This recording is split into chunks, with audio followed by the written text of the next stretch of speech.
Creativity is an engine that runs on the fuel of physical, mental, and emotional energy. And it is fuel, not a static thing like pillars, because it's always in motion and variable.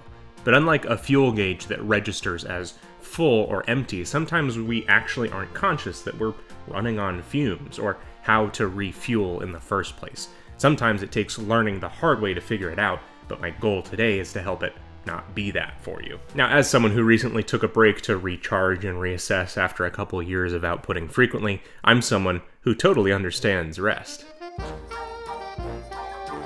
More than ever before, I feel like I understand just how important rest can be in the creative process and creative energy in general.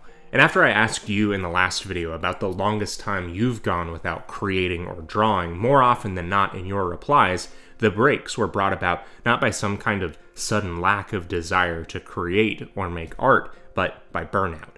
Burnout is a place that no artist wants to end up in, that more often than not we end up in anyway to varying degrees, and to people who haven't experienced it, it seems like a boogeyman that they'll never have to contend with, either because they're strong enough or they just have too much passion for creating to need to worry about it.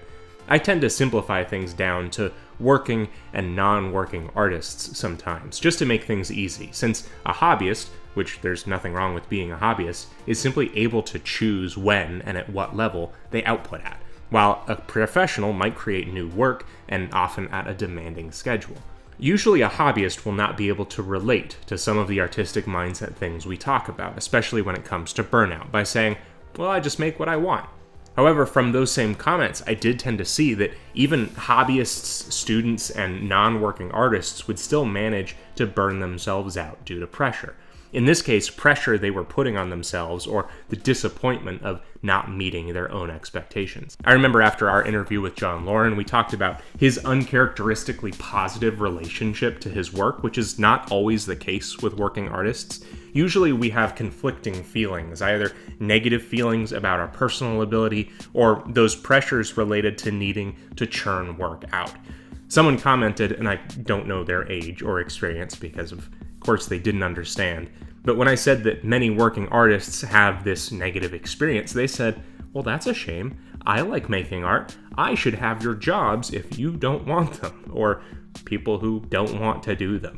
And it's such a funny, sad, not the case at all kind of read on the situation. Even now, as people across the animation industry are fighting for better wages and working conditions to not be taken advantage of, everyone who is doing this work started it because they love drawing and they love art.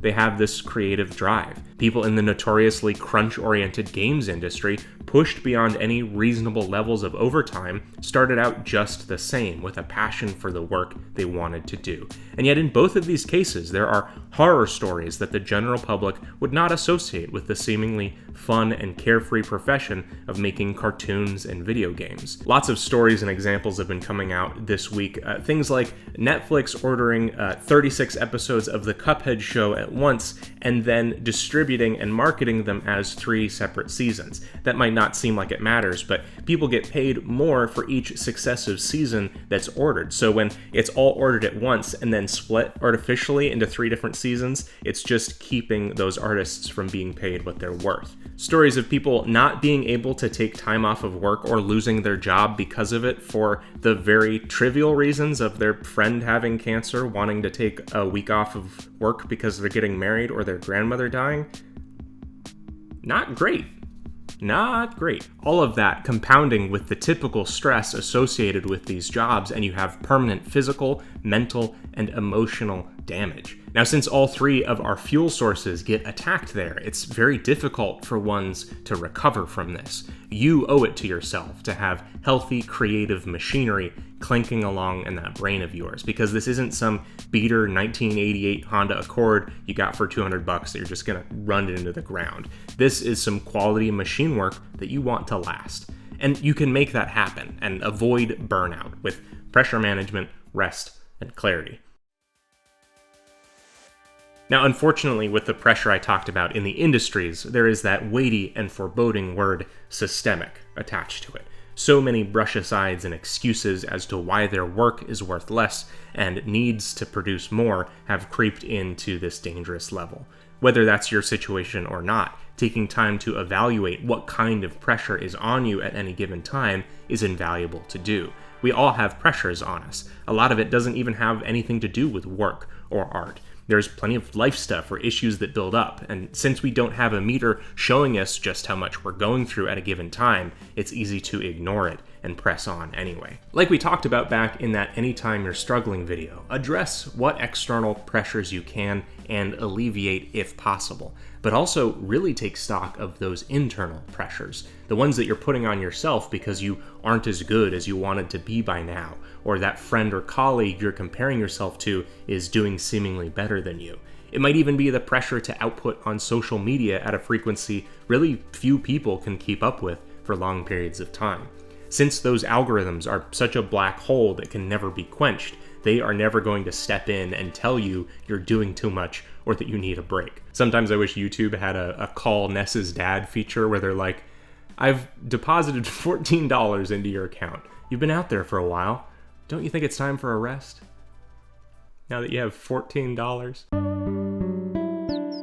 Talking about rest, I want to fold a word we don't typically associate in with it, which is inspiration.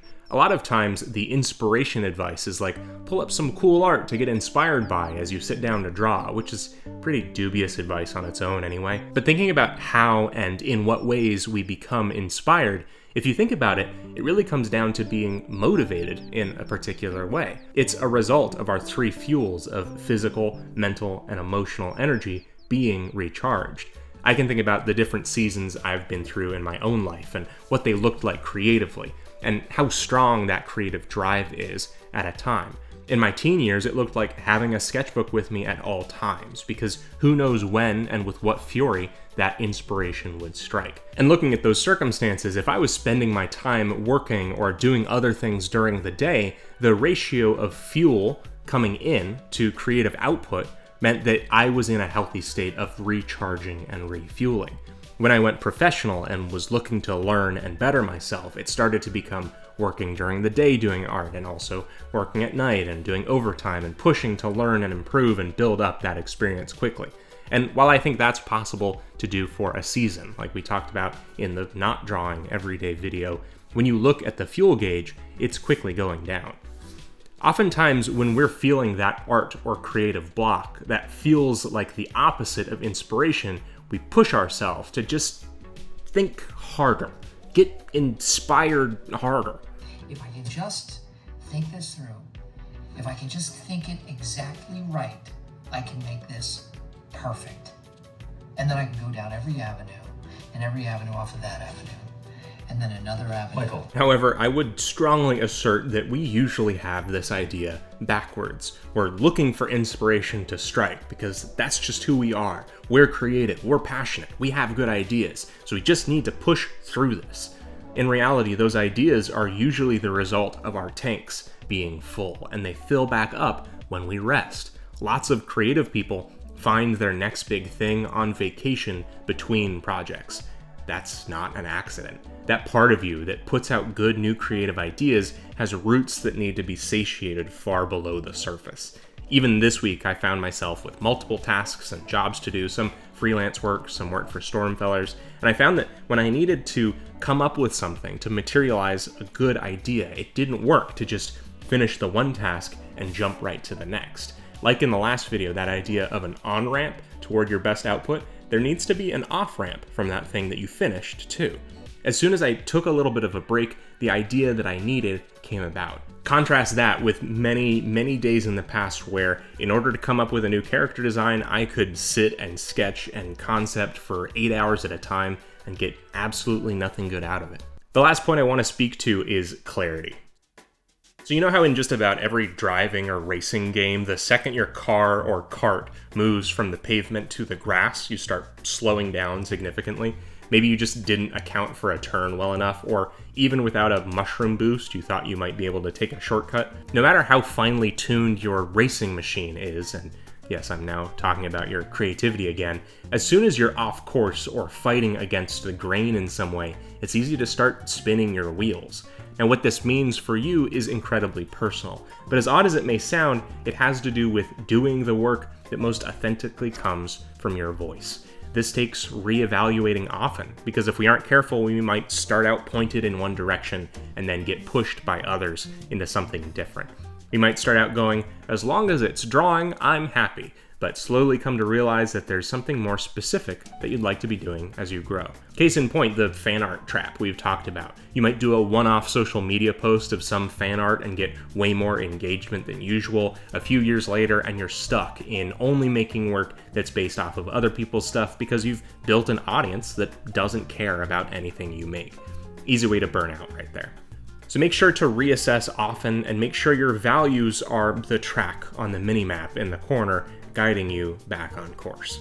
Folks, I don't want you to burn out, and if you have before, I hope this helps bring you back, and if you haven't, I hope you respect it like the 2-ton grizzly bear walking towards your camp that it is. There might be a pretty big Venn diagram between this comment question and last week's, but have you ever been able to recover from burnout? Have you been through it, and were you able to do it with anything other than rest? Leading, possibly even trick question. Let me know in the comments below. This Avik illustration took way longer than I wanted it to, but it's just a fun piece and I'm really happy with it. That, along with a Jamborella's pin, is what you'll find in this month's Pico's backpack. You can get that over on Patreon, where this coming week I'll be sharing the first of a few teases at Stormfellers. Make sure to be there. Grab the Learn Character Design course at learncharacterdesign.com. Thank you for watching, and have fun creating.